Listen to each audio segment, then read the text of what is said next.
Donc bonsoir à toutes et bonsoir à tous. Nous continuons le cycle de cours-conférences sur l'ignorance et la production de l'ignorance. Alors hier, je reconnais plusieurs personnes qui étaient là hier, même de nombreuses personnes qui étaient là hier. Hier, on a eu Mathias Girel qui a jeté les bases de la question. Et à partir d'aujourd'hui, on entre dans des cas très concrets. Et donc ce soir, c'est le professeur Jean-Michel de Crolly, qui est géographe de l'ULB, qui va nous entretenir des Jeux Olympiques, comme c'est indiqué. Alors je vais le présenter vraiment très brièvement pour ne pas voler son temps de parole. Donc vous avez un professeur de géographie, ça c'est la théorie, mais en pratique, Jean-Michel peut vous parler de démographie à 8 heures, de tourisme à 10 heures. À midi, il va rencontrer quelques étudiants et expédier quelques emails en mangeant rapidement son repas devant son laptop. Et puis à 14 heures, on sera dans les études urbaines et à 16 heures dans l'environnement. Donc voilà, il est polydisciplinaire, multidisciplinaire, interdisciplinaire. Et surtout, il a publié un livre récemment qui s'appelle « Les Jeux Olympiques.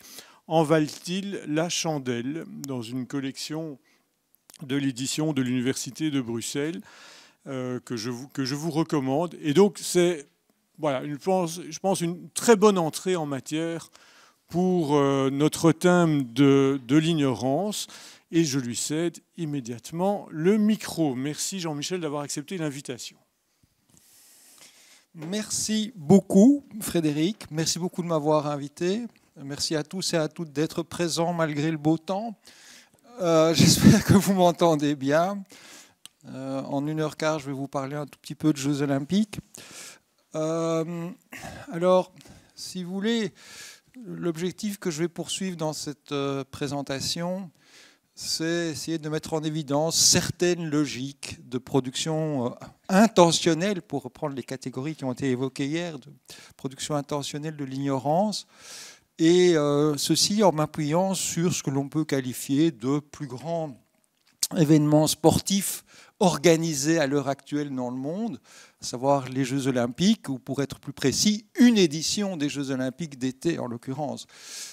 Puisque voilà, il y a tous les 4 ans une édition des Jeux Olympiques d'été et alternativement tous les autres 4 ans une édition des Jeux Olympiques d'hiver. Alors pour vous donner des ordres de grandeur, en prenant les Jeux Olympiques et Paralympiques, JOP, Jeux Olympiques et Paralympiques de Paris 2024, 32 sports, 750 sessions. Alors une session, c'est quoi? C'est par exemple une matinée de qualification en athlétisme ou une soirée de finale en natation. 22 parasports, 270 sessions donc pour les parasports. Vous voyez près de 15 000 athlètes, à peu près 20 000 journalistes, 40 000 bénévoles, des dizaines de milliers d'agents de sécurité privés et de policiers et de gendarmes. Vous voyez tout de suite, ça nous donne une idée de la taille, de l'ampleur de l'événement, sans parler des 12 millions de billets vendus. Ça ne veut pas dire qu'il y a 12 millions de spectateurs uniques, mais 12 millions de billets vendus. Et les centaines de millions de téléspectateurs qui ont suivi les Jeux de Paris sur différents ou via différents canaux de diffusion. Je me suis appuyé, j'aime bien, vous l'avez compris, puisque le livre que j'ai écrit s'appelle « Les Jeux Olympiques en valent-ils la chandelle ?» J'aime bien les expressions surannées. Et donc, après la chandelle, c'est la question du miroir aux alouettes. En fait, je me suis renseigné. Vous savez que le sens premier du miroir aux alouettes, en fait, c'est cette partie supérieure d'un dispositif qu'on utilisait dans le sud-ouest de la France pour chasser les alouettes et qui comprend, vous le voyez, toute une série de petits miroirs pour attirer les alouettes. Et donc, on chassait l'alouette avec ces dispositifs. Et donc, au sens figuré, on va dire que c'est utilisé aujourd'hui pour désigner toute situation, tout phénomène qui est attrayant à première vue, qui sent bon, dont on a envie, mais qui en fait est une situation, un phénomène trompeux ou trompeur, ou qui est décevant ou décevante en réalité. Et donc en gros, ça correspond, miroir aux alouettes, c'est un marché de dupes qui va reposer, excusez-moi, sur un mélange de différentes formes d'ignorance intentionnelle. Alors, pour construire l'exposé, je vais partir tout d'abord de l'idée, défendre l'idée que les Jeux olympiques, au-delà d'être une compétition sportive, c'est un produit mis sur un marché. On va partir de là. Puis, je reviendrai assez rapidement sur le fait qu'il n'y a pas de Jeux olympiques sans intervention importante des pouvoirs publics. C'est une condition de leur réalisation. Je verrai comment les Jeux olympiques sont devenus un spectacle total et pourquoi ça doit être un spectacle total. En fait, ça doit être un spectacle total pour atteindre les cibles qui vont acheter le produit, donner des apparences de durabilité à cette affaire et promettre des retombées bénéfiques pour tous et toutes. Voilà en gros ce que je vais faire. Et on va commencer par un petit schéma pour vous montrer que c'est quand même complexe, hein, l'organisation d'une édition des Jeux olympiques. À la base, si vous voulez, il y a une coalition d'acteurs qui, dans un pays donné, va militer, s'activer pour établir, construire un dossier de candidature pour les Jeux olympiques ou pour une édition des Jeux olympiques. Alors, cette coalition d'acteurs, moi j'appelle ça des entrepreneurs de candidature, elle va comprendre souvent des personnalités issues du mouvement sportif, des personnalités politiques, puis certains agents économiques, certaines entreprises qui se mettent ensemble et qui sont convaincus du bien fondé de la constitution d'un dossier de candidature.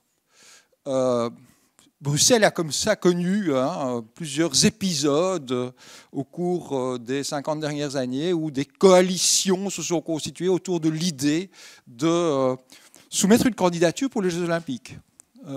Des dernières, c'était dans les années 90, et ça réunissait M. Alain Denef et M. Philippe Ouzio, donc on pourrait dire un agent économique réputé et quelqu'un issu du Comité national olympique. Ceci va conduire à la constitution d'un comité de candidature qui va remettre un dossier au CIO, le Comité international olympique. Alors, donc, ça c'est important, c'est avoir l'idée qu'on est en présence d'un événement à candidature. J'attire d'emblée votre attention sur un phénomène, ça c'est l'évolution du nombre de candidatures pour les Jeux olympiques d'été. Alors on voit qu'il y a eu une croissance assez forte depuis la fin des années 80 pour atteindre un maximum, 2004, 11 villes qui ont remis un dossier de candidature.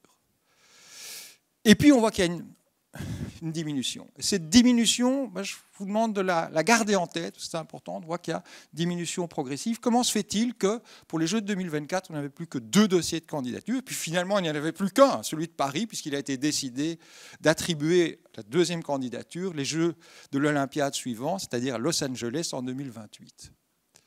Alors ensuite, c'est compliqué.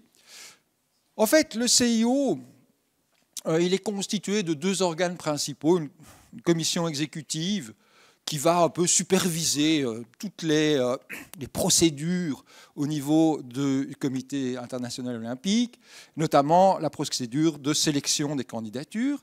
Et puis ensuite, il y a l'organe décisionnel, c'est-à-dire la session, qui comprend 115 membres, dont une quarantaine qui sont issus du mouvement olympique, c'est-à-dire des sportifs ou des représentants des comités nationaux olympiques, et qui, cette session, va décider de l'élection de la ville hôte à bulletin secret, grosso modo 7 ans avant l'organisation des Jeux.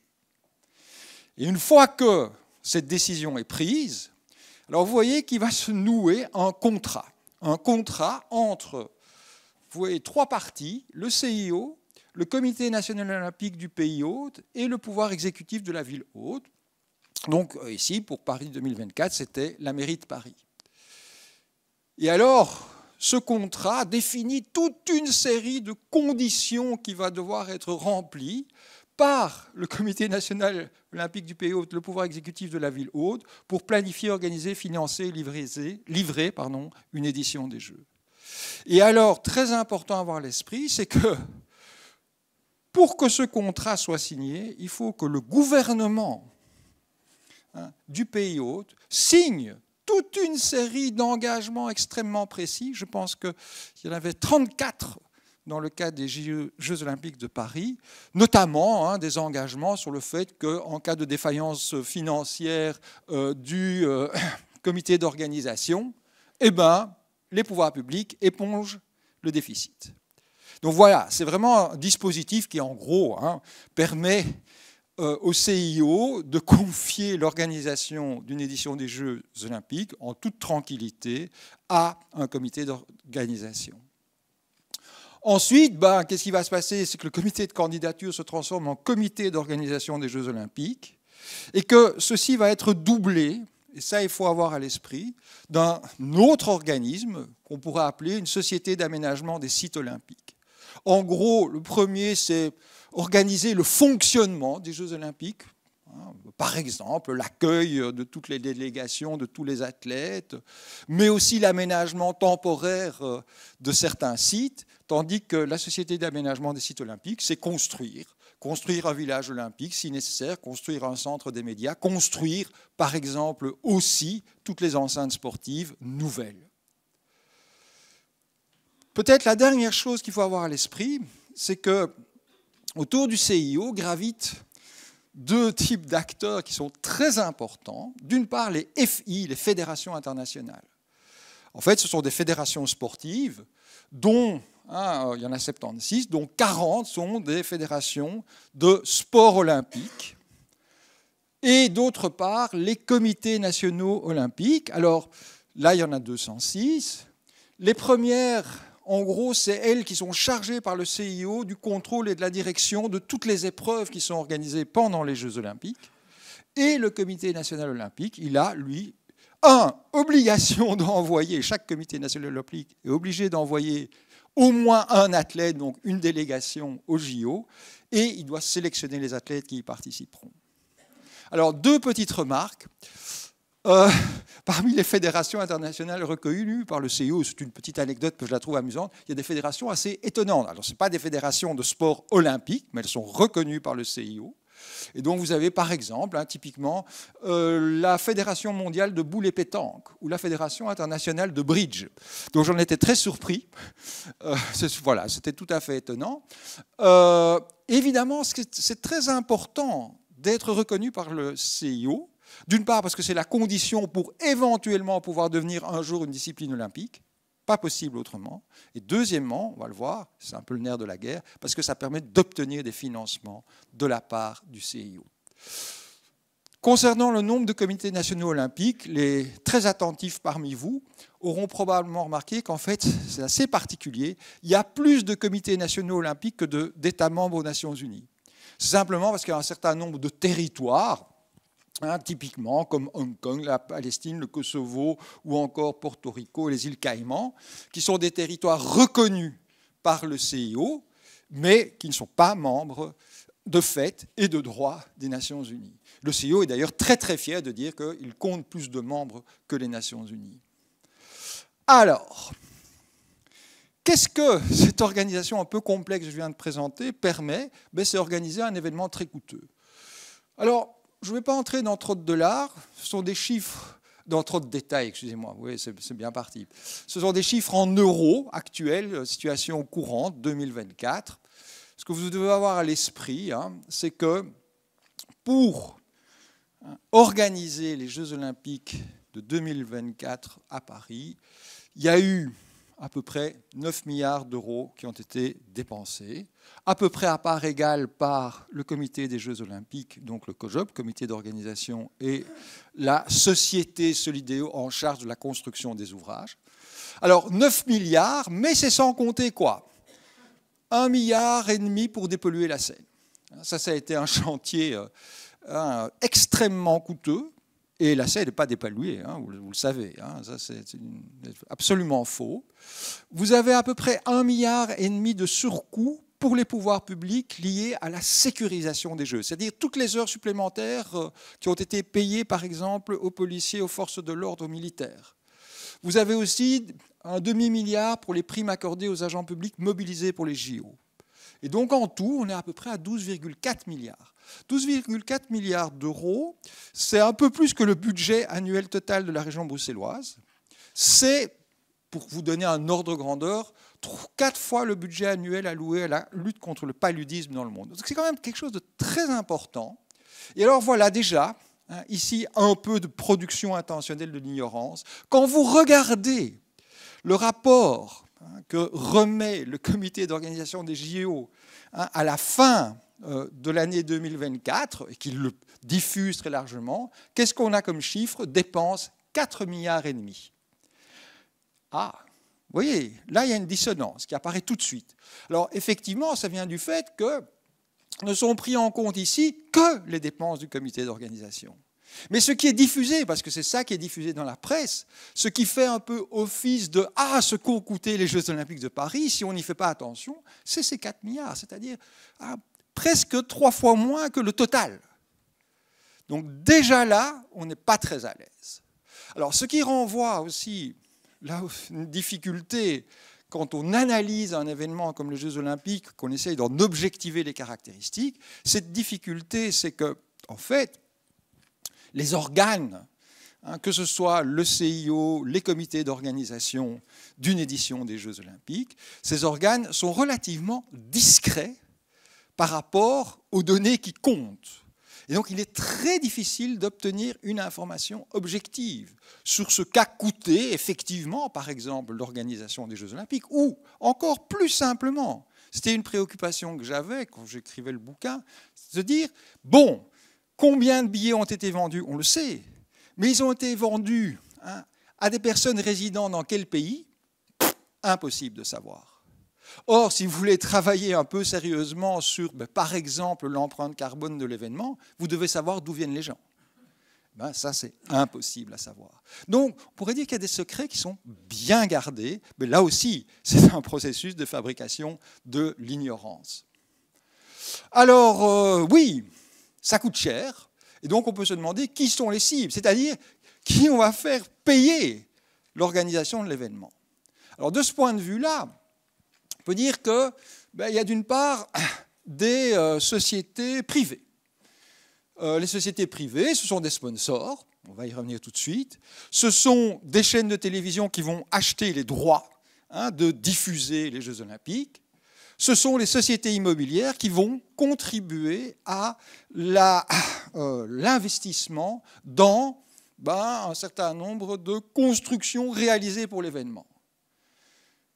Les autres cibles, c'est des spectateurs payants qui vont payer pour assister à des épreuves, et c'est aussi les consommateurs de produits officiels, du merchandising. Ça, ce n'est pas très important. Et puis, qui va payer? Bien sûr, c'est les pouvoirs publics, l'État, les collectivités locales. Et donc, vous voyez qu'il y a là un nombre relativement réduit de cibles, dont 3 sont des cibles qui relèvent du domaine des agents économiques privés. Alors, il faut avoir à l'esprit qu'on a ce produit qui coûte cher, et c'est un produit qui est mis en marché dans un domaine qui est très concurrentiel. Et ce domaine qui est très concurrentiel, c'est quoi? C'est l'organisation de grands événements sportifs. On pourrait même dire plus largement de grands événements. Ça peut être aussi de grands festivals, de grands événements culturels. Vous avez ici un petit graphique que des collègues ont réalisé qui montre la croissance de ce qu'ils appellent des méga events, des peak events, des grands événements sportifs depuis la fin du 19e siècle et la renaissance des Jeux Olympiques, 1896. Mais vous voyez qu'on a une croissance significative, surtout dans la période qui va de 1950 à la fin du XXe siècle. Et on est passé de 3 événements un peu d'importance, dont les Jeux Olympiques à la fin du 19e siècle, à près de 80 événements sportifs d'importance aujourd'hui. Donc on est sur un marché qui est très concurrentiel, avec des événements comme les Coupes du Monde de football ou les Championnats d'Europe de football, qui drainent un très grand nombre de téléspectateurs. Pour les Coupes du Monde de football, c'est ce que montre le cercle ici, il y en a même davantage que pour les Jeux Olympiques. Et dans un contexte aussi où émerge, je l'ai mis ici pour mémoire, mais il faut l'avoir en tête, de nouvelles formes de concours sportifs. C'est les fameuses compétitions de e-sport, de sport numérique, si vous voulez, qui connaissent un succès croissant et où il y a non seulement des dizaines de milliers de personnes qui vont assister en direct à ces compétitions, mais évidemment des millions de spectateurs qui suivent ça en ligne. Alors, vous voyez ça, c'est horrible. Je me suis cassé la tête pour faire ce schéma, c'est vraiment c'était très très compliqué. C'est pour expliquer le circuit de financement. Je vais essayer de résumer ça le mieux possible. Qui concrètement finance les Jeux Olympiques? Je ne vais pas aller plus loin. Mais en gros, hein, on peut regarder d'abord ici ce qui a trait au budget du comité d'organisation. Et en fait, c'est essentiellement des acteurs privés qui financent le comité d'organisation. En gros, il y a des acteurs qui sont les sponsors mondiaux, dits Olympic Partners. C'est une quinzaine de sponsors internationaux, en fait, qui ont un contrat avec le comité olympique. Et eux, ils représentent, grosso modo, vous voyez, si on combine avec les droits télévisés, les sponsors mondiaux et les droits télévisés, ça représente à peu près de l'ordre de 28%, donc ce n'est pas négligeable, pas loin de 30% du budget du COJOP. Et que la part entre les deux, droits télévisés et sponsors mondiaux, c'est majoritairement 2/3 les droits télévisés. C'est ça le nerf de la guerre. Ensuite, vous avez aussi 30% qui vient de sponsors domestiques. On va voir lesquels tout de suite. Et puis, vous avez à peu près 30% qui vient de quoi? De la vente des billets. Donc, ça veut dire que vous avez principalement du sponsoring international, national et des droits télévisés, plus la vente des billets. Quant aux ouvrages olympiques, les constructions, les investissements olympiques, c'est qui finance? C'est les pouvoirs publics, 50%, des sociétés immobilières, 50%. Ça, c'est ce qu'il faut avoir en tête. Le reste, il y aurait beaucoup de commentaires à en faire, mais je ne vais pas m'y atteler ici. Les sponsors en question, alors, c'est intéressant de voir à quelles entreprises s'associe le CIO, par exemple, puisque ça, c'est les partenaires mondiaux, donc qui sont directement liés au CIO. Qu'est-ce que vous voyez? Coca-Cola, ou bien des firmes de l'industrie automobile, puisque vous avez notamment Bridgestone qui apparaît ici et Toyota. Vous avez aussi des firmes de l'hébergement, Airbnb, ce n'est pas inintéressant, ou de l'électronique, comme Intel ou comme Panasonic. Vous voyez aussi, société bancaire, Visa, qui est un sponsor important des Jeux Olympiques. Coca-Cola, j'en redirai un mot tout à l'heure, c'est depuis 1928. Et puis toute une série de sponsors domestiques, français donc ici, avec des firmes du luxe comme LVMH, mais aussi de la production énergétique comme EDF. Alors, on remarquera qu'il y a des partenaires qui ne sont pas des spécialistes sur le plan de la sobriété environnementale, le groupe Aéroport de Paris et Air France, par exemple. Bon, on notera ça au passage. Bon, alors, oui, les pouvoirs publics, je l'ai dit, et on l'a déjà vu dans le schéma, jouent un rôle majeur. Je ne vais pas ici entrer dans trop de détails, il faut juste souligner que sans le soutien financier, législatif, logistique et sécuritaire des pouvoirs publics, il n'y a pas de JO. Alors évidemment, ça pose la question de qu'est-ce qui explique ce soutien des pouvoirs publics, qu'est-ce qui les conduit à s'engager dans cette opération qui présente quand même toute une série de risques et surtout qui mobilise des gros moyens financiers. Alors, à cet égard, c'est une slide compliquée, mais je crois que ce qu'il faut retenir, c'est que le ressort ou un des ressorts principaux de cette intervention des pouvoirs publics dans un événement comme les Grands Jeux Olympiques, c'est ce que l'on peut appeler les politiques entrepreneuriales que mènent notamment les municipalités urbaines pour essayer d'attirer un potentiel économique extérieur dans les villes, le tout dans un contexte de croissance ou de concurrence interurbaine très forte. En gros, il s'agit d'organiser des événements ou de réaliser des grands aménagements qui vont être susceptibles d'attirer des touristes, des excursionnistes, et qui vont donc, par ce biais-là, aussi éventuellement des nouveaux résidents, pouvoir générer des apports financiers nouveaux, c'est un peu une théorie du ruissellement, qui vont se traduire en emploi, en recettes fiscales et en amélioration d'image. Et il y a là un paradigme qui est très ancré dans les pouvoirs publics urbains, comme quoi organiser de tels événements va permettre en quelque sorte de gagner des places dans le classement des villes mondiales. OK, maintenant, comment convaincre des sponsors, comment convaincre des chaînes de télévision, comment convaincre des spectateurs de dépenser des moyens, parfois très importants, pour assister aux Jeux Olympiques. Et là, je voudrais essayer de vous convaincre, à mon tour, que pour ce faire, les Jeux Olympiques se sont transformés, je dirais progressivement, en un spectacle que je qualifierais de total. C'est ce que je dis, il est impératif pour vendre le produit JO d'en faire un spectacle total. Alors c'est vrai d'abord, un concours qui réunit les meilleurs athlètes du monde dans chaque discipline. Alors à cet égard, c'est très symptomatique, je ne sais pas si vous avez suivi la presse en amont des Jeux Olympiques, de voir que toutes les stars du sport mondial, elles voulaient être à Paris, y compris des grands joueurs de football professionnels comme Kylian Mbappé. Pour lui, c'était le Graal. Les meilleurs joueurs de basket de la NBA, ils voulaient être à Paris. Et ici, il faut garder à l'esprit le basculement qui s'est opéré dans les années 80. Jusqu'en 1984, vous savez probablement, mais jusqu'en 1984, seuls les amateurs avaient droit de participer aux Jeux Olympiques. Et puis il y a eu cette bascule, ce glissement qui a été opéré à l'initiative de Juan Antonio Samaranch, qui était à ce moment-là président du CIO, qui a été de dire maintenant on change de modèle, on s'ouvre aux sportifs professionnels.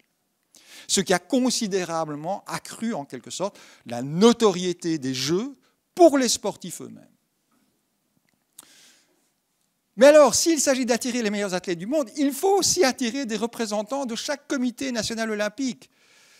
Alors, d'une part, parce que ça donne une petite touche d'exotisme, d'avoir, je ne sais pas moi, un athlète originaire du Suriname qui court le 100 mètres en 14 secondes. Voilà, ça fait toujours un peu bizarre, mais ça participe de l'exotisme de l'exercice. Mais c'est aussi parce que ça va donner l'occasion de pouvoir vendre des droits télévisés à des chaînes publiques ou privées qui diffusent dans les pays d'où viennent ces athlètes, même s'ils sont peu nombreux.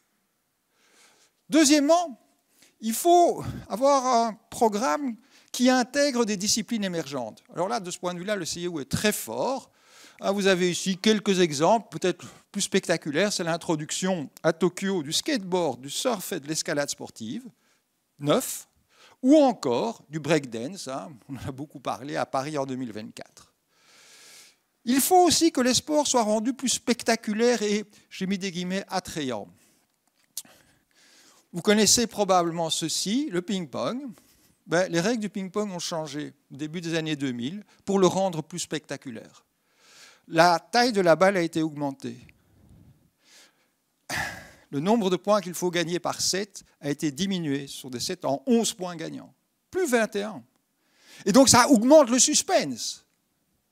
En plus, vous voyez, on ne peut plus masquer aujourd'hui le service quand on sert au ping-pong. Le pentathlon moderne. Qui connaît le pentathlon moderne? C'est l'épreuve probablement la plus désuète des Jeux. Donc c'est une épreuve où il y a à la fois, vous voyez, du jumping, de l'escrime, de la natation, du tir au pistolet et de la course à pied. Avant, ça se déroulait sur 5 jours, dans des lieux très différents. À la demande du diffuseur olympique OBS, qui est une filiale du CIO, à la demande de celui-ci, le pentathlon moderne a été ramené à une épreuve de 90 minutes qui se court dans le même stade. Donc, vous voyez, c'est pour le rendre plus spectaculaire, pour le rendre aussi plus télégénique. Et à propos de télégénie, vous savez probablement que la Fédération internationale de volley-ball, cette Fédération internationale de volley-ball avait imposé, au début des années 2000, le port du bikini pour les joueuses de beach volley. Bon, là, elle a quand même fait marche arrière, notamment suite à la demande d'un certain nombre de fédérations nationales issues de pays musulmans. Mais vous voyez que ça, c'est là aussi une manière de rendre plus attrayant, pas de façon très réjouissante, ceci dit, et éthique, mais de rendre plus attrayant une pratique sportive. Alors, mise en scène sophistiquée, oui, c'est aussi un des ingrédients du spectacle total. Je ne vais pas revenir ici sur les cérémonies d'ouverture des clôtures, mais juste mettre l'accent sur certains rites olympiques. Alors, à cet égard, on pourrait dire que les organisateurs actuels peuvent s'appuyer sur des rites qui se sont mis en place dans la durée. Alors, parmi ces rites, il y a notamment l'hymne olympique qui est joué depuis 1896, premières Olympiades modernes, lors de la cérémonie d'ouverture, de la cérémonie de clôture. Le sigle olympique. Créé par Pierre de Coubertin lui-même, utilisé pour la première fois pour les Jeux d'Anvers en 1920, et qui est devenu le logo, la marque des JO, qui se vend très cher d'ailleurs. La fameuse prestation de serment, première fois aux Jeux olympiques d'Anvers en 1920, ou encore l'allumage ici d'une flamme olympique, première fois lors des Jeux olympiques d'Amsterdam en 1928, ici au sommet d'une tour qui était située sur le stade olympique. Autre rite, c'est devenu tellement habituel pour nous que ça nous paraît, je dirais, couler de source, ça nous paraît une évidence, c'est ceci, le fameux podium, avec les 1, 2, 3, et la cérémonie de remise des médailles, où l'on va hisser les drapeaux des 3 premiers et jouer l'hymne national du pays dont est issu le vainqueur. Vous savez que ça, c'est quelque chose finalement qui n'est apparu qu'en 1932. Avant, les médailles récompensant les 3 premiers de chaque épreuve étaient remises quand? Lors de la cérémonie de clôture, en fait, à un représentant de la délégation. Il n'y avait pas du tout ce cérémonial un tout petit peu pesant. Alors, peut-être ici insister sur un point, c'est que ça montre bien cette idée qu'on récompense un vainqueur, on le met très fort en avant, on récompense le deuxième, le troisième, dans une moindre mesure, mais le quatrième et puis au-delà, ça n'existe pas. Mais c'est vrai, en fait, et c'est très questionnant. Ça montre bien que, on pourrait dire que les Jeux olympiques sont devenus une sorte d'espace d'idéalisation, de quoi ? De ce que l'économie capitaliste impose en termes de qualité individuelle. En fait, on pourrait dire que le classement des athlètes lors des épreuves, c'est le miroir de la société inégalitaire dans laquelle on est. Et une société inégalitaire dans laquelle les positions, comme le dit très bien Hartmut-Rosa, les positions sociales qui sont atteintes ou occupées par les individus, sont distribuées, sont réparties selon quelle logique? Une logique compétitive. Et en fait, il y a là une espèce d'effet de miroir entre ces JO, les podiums qu'on y retrouve, et les logiques compétitives à l'œuvre dans la société inégalitaire capitaliste. Vous le savez bien, ce qui compte, c'est d'arriver le premier, de marquer un but de plus que l'adversaire, ce n'est pas de réaliser le plus beau geste. On a beaucoup parlé dans le monde du football du fait que c'était l'Allemagne qui gagnait, et pas nécessairement parce qu'elle faisait les plus beaux matchs. Ce n'est plus le cas aujourd'hui. Alors, j'attire juste votre attention sur le fait que c'est une logique radicalement différente, celle-ci, de celle en vigueur dans d'autres sociétés.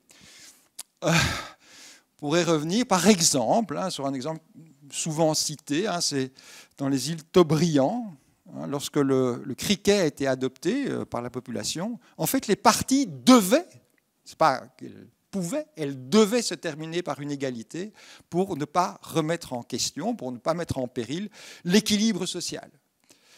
Donc, il y a d'autres voies, évidemment, qui peuvent nous paraître très étranges, de réaliser des compétitions sportives que celles consistant à y faire émerger un vainqueur, un deuxième et un troisième. Alors, à propos des rites, et là aussi, en fait, d'une production d'ignorance, vous le savez tous, ce que les journaux mettent en tête chaque jour lorsqu'il y a une édition des Jeux Olympiques, et en particulier à la fin, c'est ce fameux tableau des médailles. Mais ce tableau des médailles, c'est extrêmement énervant, en fait. C'est extrêmement énervant puisque vous avez juste un nombre absolu de médailles d'or, de médailles d'argent et de médailles de bronze, et un décompte. Ok, très bien. Pas d'informations sur le 4e, le 5e, le 18e, mais bon, voilà. Avec les États qui apparaissent. Bon. Aux surprises, les États-Unis et la Chine apparaissent en tête. Et donc, ce qui serait beaucoup plus intéressant, éventuellement, hein, si on voulait avoir une meilleure vue, en gros, des performances sportives, serait par exemple de faire comme ceci, hein, un tableau des médailles rapportées au PIB.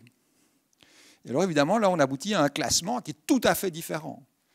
Hein, puisqu'on verra apparaître des petites îles, la Caraïbe, où il y a des très bons sprinteurs en tête, comme la Dominique, la Grenade, la Sainte-Lucie, puis des pays un peu exotiques, comme le Kirghizistan, ou le Tadjikistan et la Moldavie. Mais donc, vous voyez, là aussi, hein, on nous habitue à une sorte de hiérarchie, mais qui n'est pas très significative. Alors, oui, autre rite olympique, qui fait l'objet d'ailleurs aujourd'hui d'une marchandisation, hein, Coca-Cola en est le sponsor principal, c'est l'allumage de la flamme olympique et le relais de la torche jusqu'à la ville haute.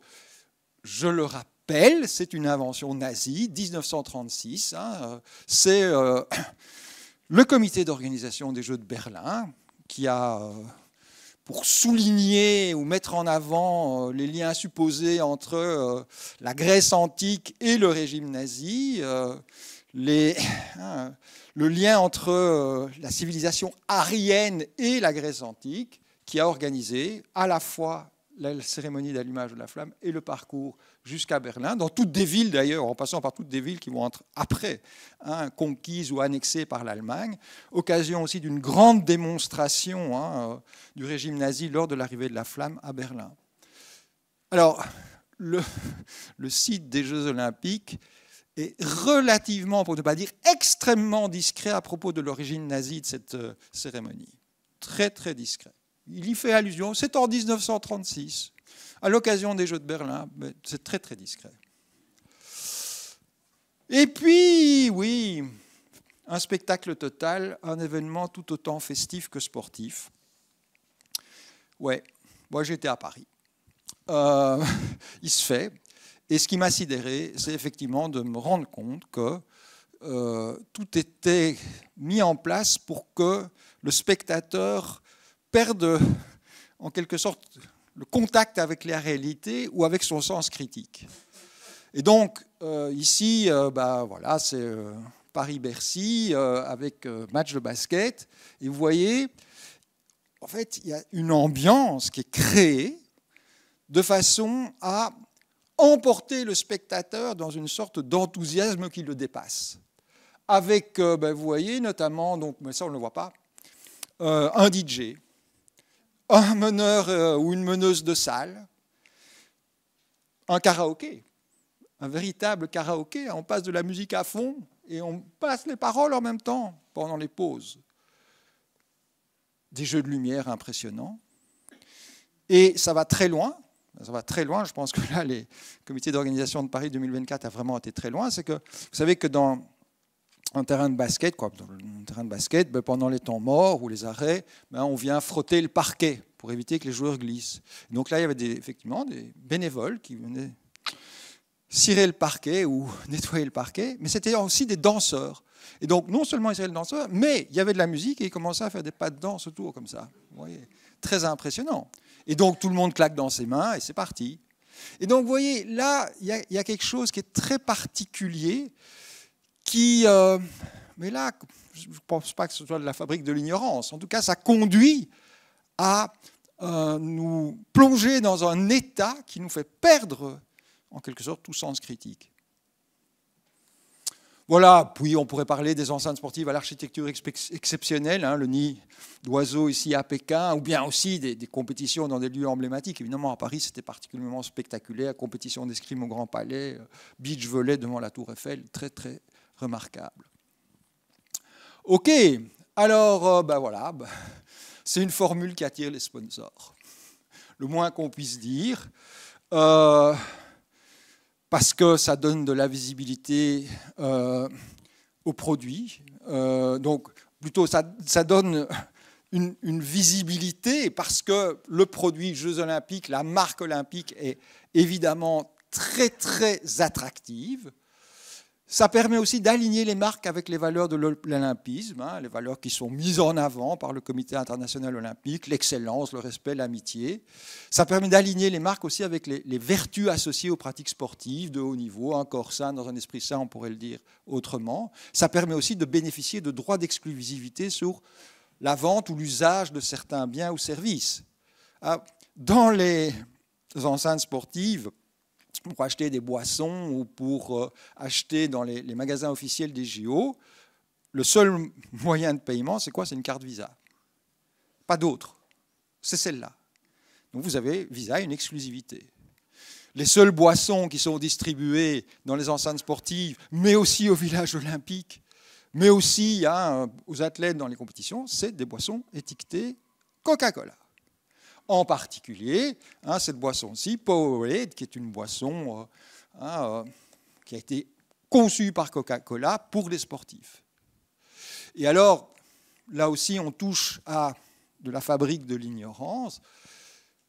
Quand on voit une publicité comme celle-ci, où figure derrière de Coca-Cola toute une série d'athlètes, peu importe lesquels, qui vont s'illustrer au jeu, en fait, il y a un message assez impressionnant qui est véhiculé. C'est en gros Coca-Cola, c'est la boisson du succès de sportifs de haut niveau. C'est une manière redoutablement efficace de dissimuler la responsabilité de cette marque qui produit des softs très sucrés, sa responsabilité dans quoi? La croissance du nombre de personnes obèses dans le monde. Donc vous voyez que là, c'est très classique en matière de publicité, mais associer Coca-Cola à des athlètes de très haut niveau qui performent aux Jeux Olympiques, ça permet de véhiculer un discours qui peut faire penser parfois au discours que les cigarettiers avaient dans les années 60 ou 70. Oui, alors c'est un spectacle indirect, mais qui a besoin de spectateurs. Je voudrais attirer votre attention là-dessus. Effectivement, quand je dis que c'est un spectacle indirect, c'est que ce que les organisateurs vendent, c'est d'abord une retransmission télévisée. Et c'est la condition, en fait, pour que l'audience des Jeux Olympiques augmente et qu'elle se mondialise. Et donc, vraiment, la retransmission télévisée, c'est le produit principal que vend l'organisateur de l'événement. Mais en même temps, les stades pleins, c'est une condition pour rendre attrayant la diffusion par la télévision. Pensez à la différence qu'il y avait entre ici les stades vides à Tokyo 2021 et ici les stades pleins avec une foule qui est de supporters, de spectateurs qui est déchaînée, Paris 2024. D'ailleurs, ça se traduit directement dans les chiffres de retransmission ou de nombre de spectateurs qui ont suivi, de téléspectateurs qui ont suivi l'événement. Alors, cette formule que je viens de vous présenter, cette mise en spectacle, le fait que ce soit devenu un spectacle total, va conduire à la démesure. Vous voyez, le nombre d'athlètes, je ne vais pas revenir sur la proportion de femmes, ce qui mériterait tout un exposé à elle seule, la proportion de femmes. Mais regardez juste le nombre d'athlètes. Vous voyez qu'entre 1970, on avait 7000 athlètes, et Paris, on avait en tout, pour les Jeux Olympiques, pas les Jeux Paralympiques, 10 500 athlètes, on a une forte croissance du nombre. Et donc, on est arrivé dans une certaine ère du gigantisme olympique, avec une croissance des coûts. Je ne vais pas m'attarder là-dessus. Ce que je voudrais, par contre, sur quoi je voudrais m'attarder, c'est que cette formule d'un spectacle total et gigantesque, c'est une formule qu'on pourrait qualifier de maudite. En fait, pourquoi elle est maudite? Parce que lorsque le CIO examine les candidatures dont je parlais tout à l'heure, en fait, il est pris un peu en sandwich entre deux objectifs contradictoires. D'une part, il faut que les jeux soient le plus attractifs possible pour les sponsors et pour les chaînes de télévision. Et donc, les jeux doivent être grandioses. Et en même temps, il faut que les jeux ne soient pas trop coûteux. Il y a quand même eu des expériences qui ont laissé des goûts amers et qui ont terni l'image olympique, notamment l'expérience des Jeux olympiques de 1976 à Montréal, où en gros, il y a eu un déficit tel tellement gigantesque que la population de Montréal et du Québec, je ne sais pas si elle rembourse encore en partie les Jeux Olympiques, mais c'est pas loin. Et à l'opposé de ça, il y a des éditions qui sont présentées comme vertueuses parce que peu coûteuses, organisées vraiment au cordeau. C'est notamment les Jeux de Los Angeles en 84. Et donc, vous voyez, il y a à la fois, on veut des jeux grandioses, mais des jeux qui ne sont pas trop coûteux. Et alors, ça conduit à quoi? Mais ça conduit à ce que les dossiers de candidature sont objets de ce qu'on pourrait appeler une déformation stratégique. Il y a une sous-estimation systématique des coûts, voire une omission de certains coûts, et une surévaluation des recettes attendues. Et donc, c'est en gros, on promet des Jeux olympiques qui sont grandioses, tout en minimisant ce qu'ils coûteront. Et donc là, si vous voulez, il y a une sorte de mécanisme de production de l'ignorance, de déformation de la réalité à l'attention du CIO. Mais ça se retourne contre le vainqueur. C'est ce que l'économiste Andreev appelle la winner's curse, la malédiction du vainqueur, parce que ça va se traduire, in fine, par quoi? Déficit budgétaire et dépassement budgétaire. Déficit budgétaire, la conséquence est de devoir recourir à des deniers publics. Dépassement budgétaire, ça signifie que les coûts effectifs sont beaucoup plus importants que les coûts affichés lors de la candidature. Ça, c'est le bilan financier des Jeux olympiques d'été. Depuis 1972. Alors bon, je ne vais pas revenir sur la méthode de calcul qui a été utilisée par des collègues, mais donc, vous voyez que les déficits, c'est ce qui est en jaune. Plus la barre descend en dessous de la barre horizontale ici, ou plus la colonne descend en dessous de la barre horizontale, plus le déficit est important. C'est en millions de dollars constants de 2018. Vous voyez que tous les jeux sont déficitaires, parfois très déficitaires. En particulier, je vous en ai parlé, Montréal. Mais vous voyez que Londres, c'est pas beaucoup mieux. Il y a 3 exceptions, Los Angeles, Atlanta et Sydney. Donc vous voyez ici qu'on a des déficits qui sont importants. Alors il n'y a pas les Jeux de Paris. Les Jeux de Paris, semblerait-il, devraient atteindre à peu près l'équilibre, mais pour une raison toute simple. C'est que pour les Jeux de Paris, en fait, il y a eu très peu de constructions nouvelles d'enceintes sportives. Il n'y a pas de nouveaux stades de grande ampleur qui ont été construits. Il n'y en a eu que 3 enceintes sportives de modeste taille. Et puis, donc, mais vous voyez, c'est des déficits importants et qui vont être comblés chaque fois par les pouvoirs publics.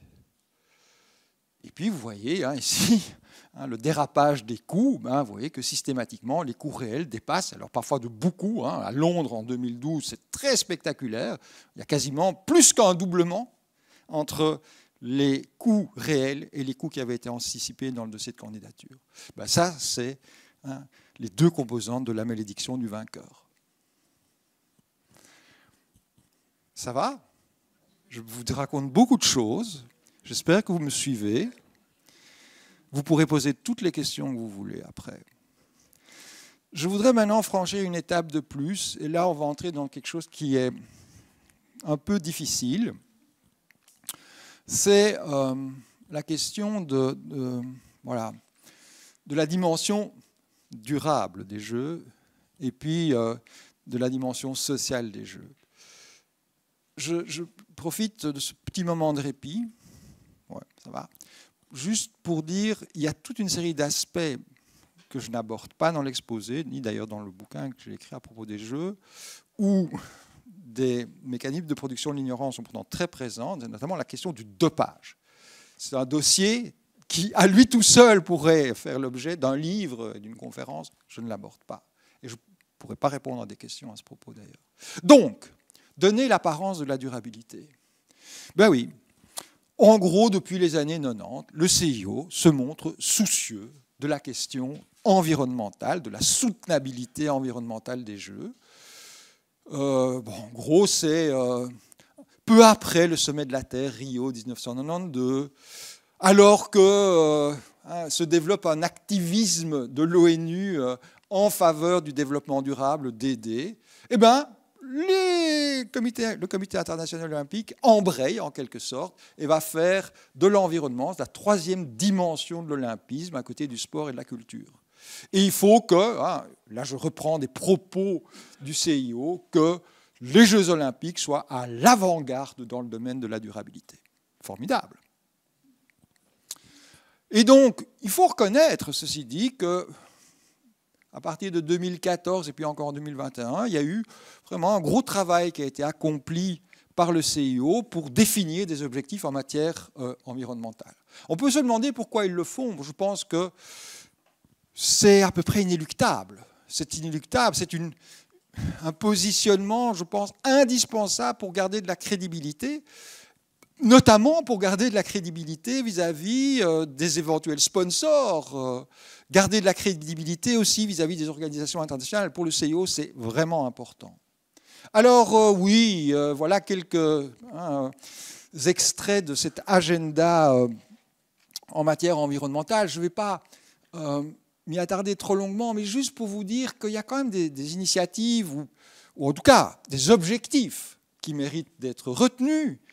Utiliser au maximum les équipements existants, éviter le déplacement d'habitations et d'entreprises quand on organise une édition des Jeux olympiques, éviter la production de déchets, optimiser le cycle de vie des matériaux, développer l'utilisation des transports publics, des modes de déplacement actifs, et puis aussi minimiser les émissions de carbone. On se dit, ah, formidable.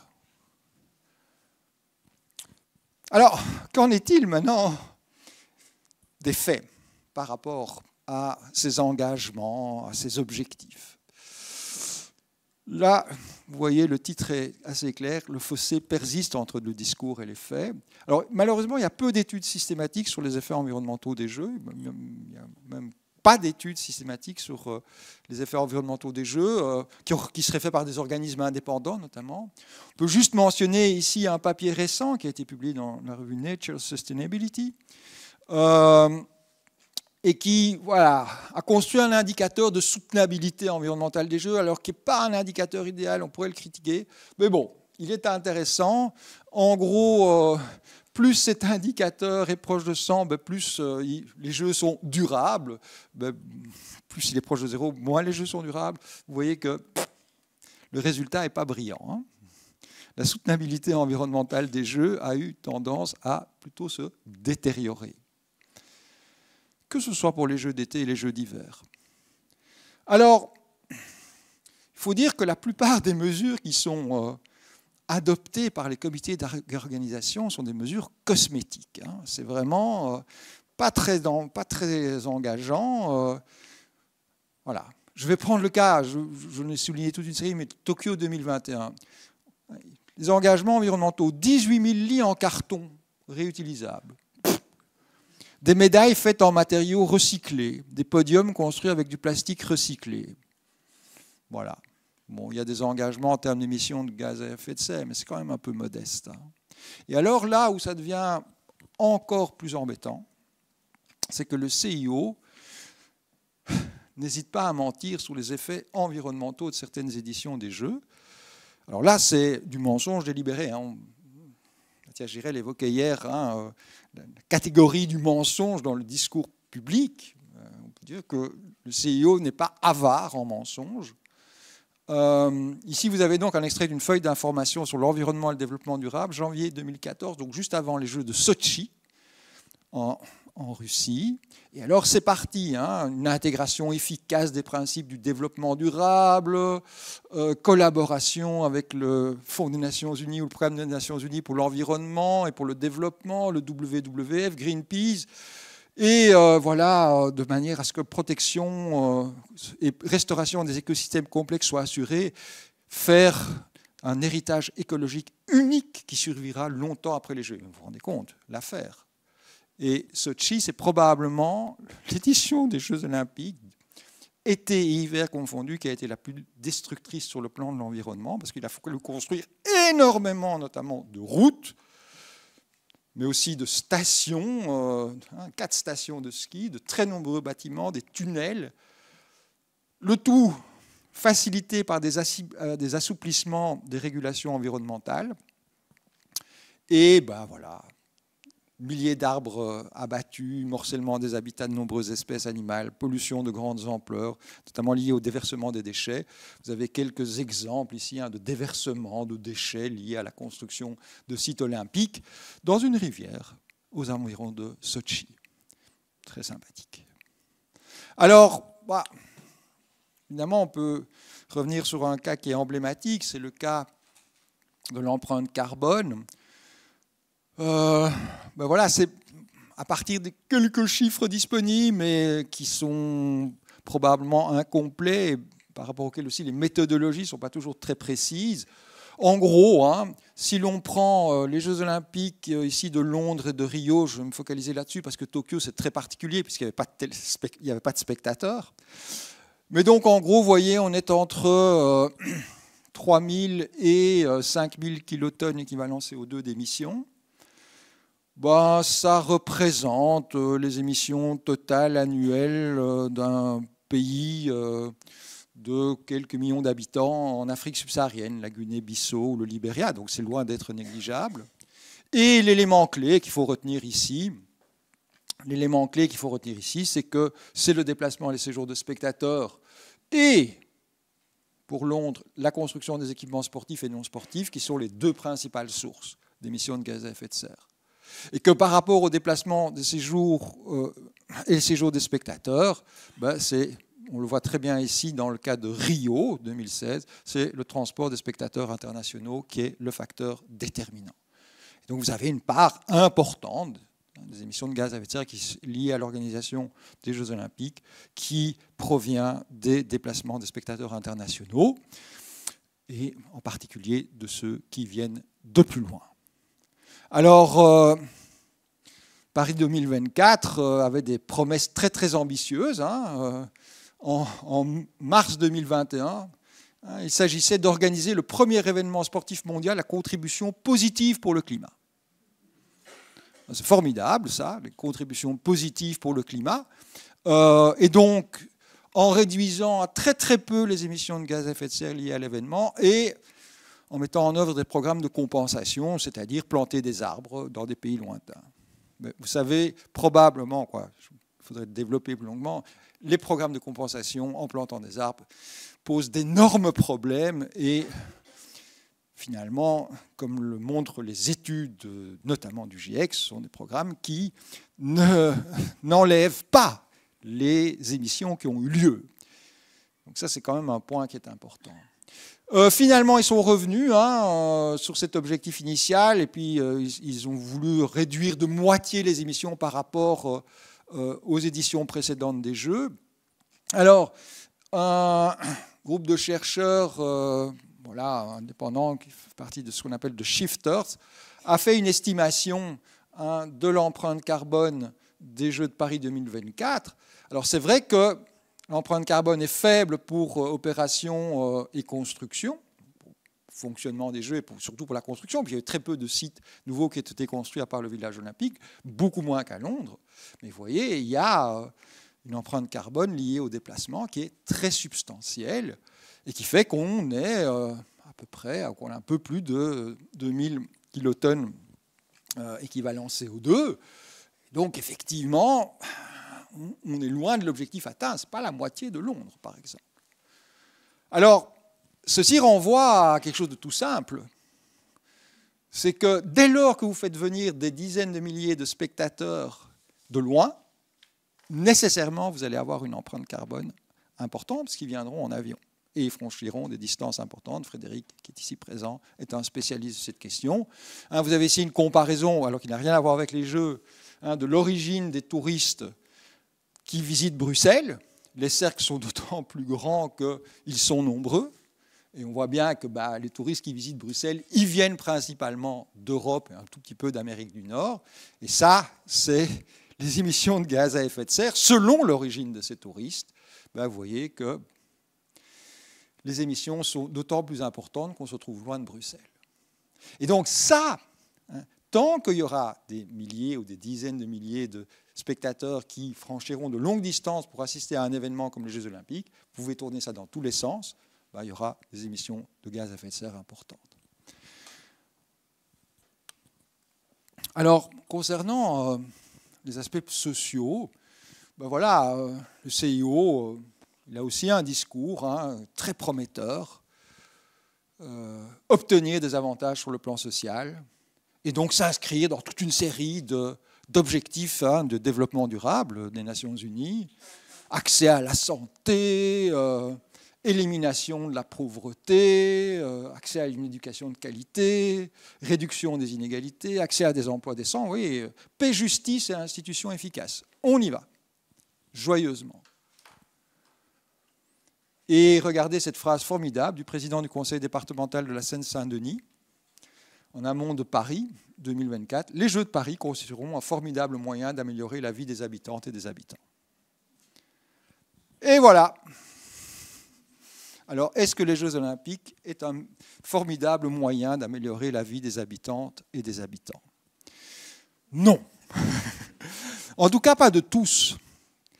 Voilà, je pense que c'est ça qu'il faut avoir à l'esprit. Je ne vais pas faire ici un très long exposé, mais d'abord vous montrer un peu le même genre d'analyse, un score de soutenabilité, mais ici social, qui a été fait par mes collègues Müller, Wolf et consorts pour les Jeux olympiques d'été et d'hiver depuis 1992. Même principe, plus on est proche de 100, plus il y a une soutenabilité sociale élevée, et puis moins on est proche de 100, moins il y a une soutenabilité sociale élevée. Vous voyez, on pourrait dire c'est stable ou ça diminue, donc ça ne s'améliore pas. Maintenant, au-delà de ça, ce qui est frappant quand on analyse les effets sociaux des Jeux, c'est par exemple sur le plan de l'emploi. On a des études ex ante, donc avant l'événement, qui sont faites, qui sont réalisées. Alors, je pense qu'en matière de production de l'ignorance, ça vaudrait de la peine de s'attarder sur ces acteurs-là, qui sont réalisés par des cabinets de conseil internationaux, du genre PwC, PricewaterhouseCoopers. Et ces études promettent toujours des retombées en termes d'emploi qui sont considérables. Alors vous voyez, ça va même, et c'est déjà suspect, 38 875 emplois dans la région du Grand Londres pour les Jeux de 2012. Alors quand on a un chiffre à l'unité près, sur une projection qui est une projection de plusieurs années, on peut se dire danger. Danger, ça sent mauvais. Et en fait, si on regarde les méthodologies des études qui sont faites, c'est des méthodologies qui comprennent toute une série de biais. Toute une série de biais plus ou moins malhonnêtes. Et donc, des collègues économistes ont cette phrase un peu cruelle, B. de Matheson, si l'on souhaite connaître le véritable impact économique d'un événement comme les Jeux olympiques, il suffit de prendre les chiffres avancés par les promoteurs et de les diviser par 10. Voilà. Donc là, on est de nouveau dans une forme de mensonge systématique. Alors peut-être que les faits sont un peu moins cruels, mais en fait, de manière générale, là où il y a des économistes qui ont, de manière très méticuleuse, regardé le nombre d'emplois, et pas des emplois temporaires pour quelques semaines avant, pendant et après l'événement, mais le nombre d'emplois stables qui ont été créés par les Jeux olympiques, c'est souvent très très faible. Et que quand il y a des emplois, dans la plupart des cas, c'est des emplois temporaires. Et alors, ça arrive à cette conclusion, en fait, c'est qu'il y a davantage de bénévoles que de nouveaux emplois. Vous voyez, chaque édition, entre 40 000, c'était à Paris, 85 000 bénévoles qui sont mobilisés à chaque édition des Jeux. Et alors là, quand même, autant, évidemment, le sport amateur repose logiquement sur la mobilisation de bénévoles, pour tenir les buvettes, pour faire les entraînements, pour conduire les enfants qui sont membres d'un club à des matchs du samedi ou du dimanche après-midi, bien sûr. Et il n'y a rien à redire à ça. Mais par contre, que une organisation comme un comité d'organisation des Jeux olympiques recourt gratuitement à cette main-d'œuvre nombreuse et que ça contribue à la réussite de la manifestation, alors que les principaux bénéficiaires sont des agents économiques privés qui cherchent rien d'autre que maximiser leurs profits, ça la fout quand même mauvaise, pardonnez-moi l'expression. Autre problème majeur, c'est les problèmes de délogement qui sont liés à la construction des sites olympiques, enceintes sportives, villages olympiques. Alors, évidemment, ces délogements ont atteint une ampleur maximale lors des Jeux de Pékin, plus de 200 000 ou 300 000 personnes délogées. Jeux de Rio aussi, à peu près 90 000 personnes délogées, c'est considérable. Voilà, mais quand même, même à Paris, il y a eu plus de 1000 personnes qui ont été délogées, en sachant qu'on a là une sorte d'atteinte à la sécurité ontologique des personnes concernées. Des phénomènes de gentrification, je ne vais pas entrer dans le détail maintenant, si vous voulez on pourra y revenir tout à l'heure. Je voudrais juste terminer avant de conclure sur un dernier point, et ça c'est ce qui m'a surpris, peut-être le plus, quand je me suis penché sur la question olympique, c'est en fait que l'organisation d'une édition des Jeux, ça conduit à mettre en place un régime d'exception. Un régime d'exception, parce qu'au nom de la dimension unique, exceptionnelle de l'événement, en fait, toute une série de processus démocratiques sont court-circuités, purement et simplement, en amont et pendant les Jeux, voire même pendant quelques mois ou années après.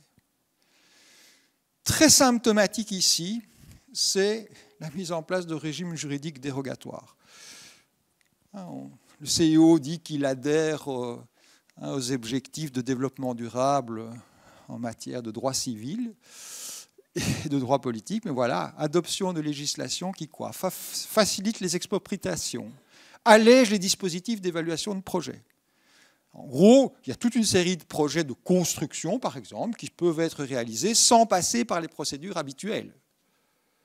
Réduit certains droits des travailleurs.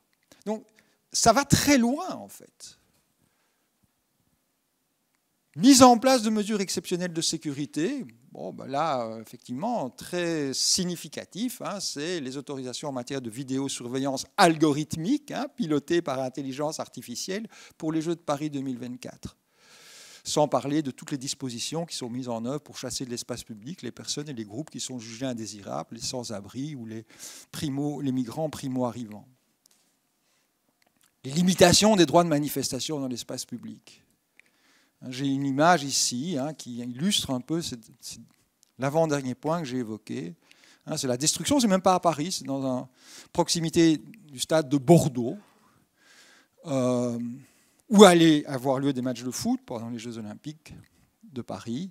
Voilà, une destruction en mars 2024 d'un campement ou d'un bidonville dans lequel étaient installés des Roumains et des Bulgares.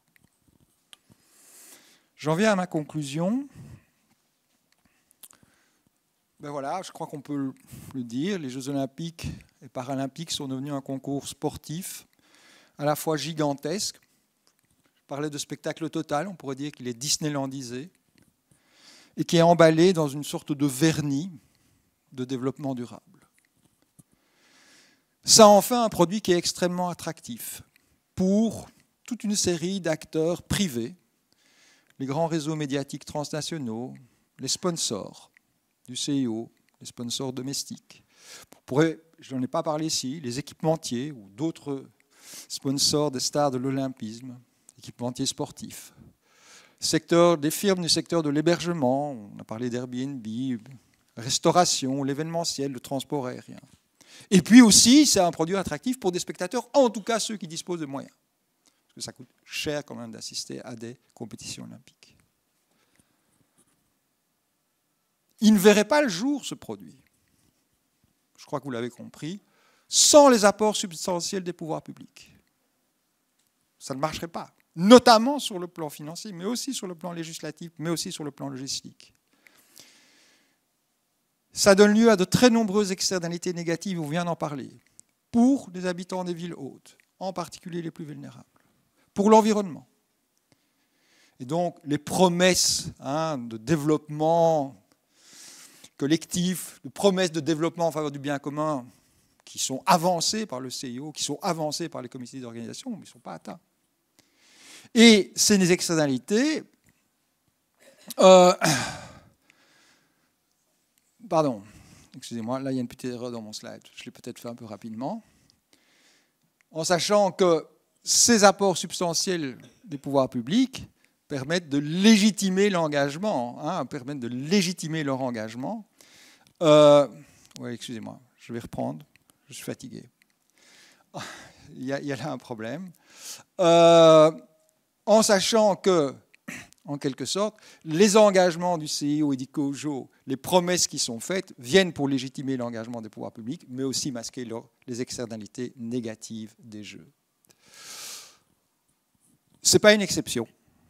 Si vous regardez les Coupes du monde de football, c'est la même rengaine. On pourrait dire que c'est le même miroir aux Alouettes.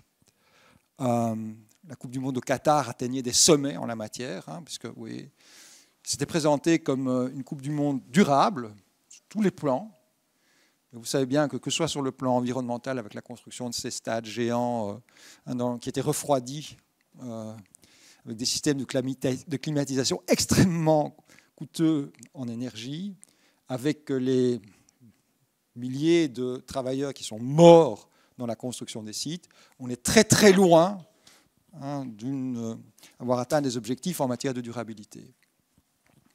Je voudrais dire toutefois que dans le cas des Jeux Olympiques, ce marché des dupes, un peu que je vous ai présenté, il fait l'objet d'une certaine remise en question dès lors que la population est consultée. Et ça, je crois que c'est vraiment important. Je parlais tout à l'heure de la diminution du nombre de candidatures pour les Jeux d'été. Mais la diminution du nombre de candidatures des Jeux d'été, elle est liée entre autres à ce qui apparaît en orange ici, c'est-à-dire des abandons de candidatures, suite à quoi?